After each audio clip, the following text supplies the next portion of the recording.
On entend souvent la question « Est-ce que Dieu peut créer une pierre qu'il ne peut pas soulever ?»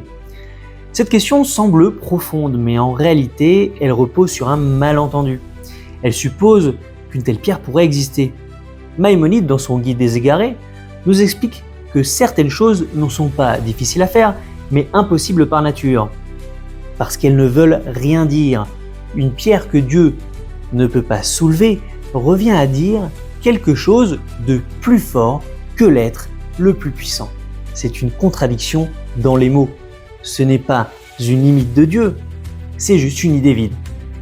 Maïmonide nous explique que l'impossible n'est pas une chose qu'on n'a pas encore vue, c'est quelque chose qui n'a aucune place dans la réalité, même en théorie.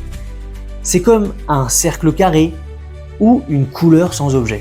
On peut dire les mots, mais on ne peut pas imaginer quelque chose qui corresponde vraiment à cela. Ce n'est pas irréalisable, c'est inconcevable. Cette pierre que Dieu ne pourrait pas soulever, c'est exactement le même type de problème. On assemble des mots, mais on ne décrit rien de réel. Ce n'est donc pas que Dieu refuse ou ne peut pas, c'est qu'il n'y a rien à créer. L'impossible, ce n'est pas un objet sur lequel Dieu pourrait agir, c'est juste un ensemble de mots qui n'a pas de sens réel.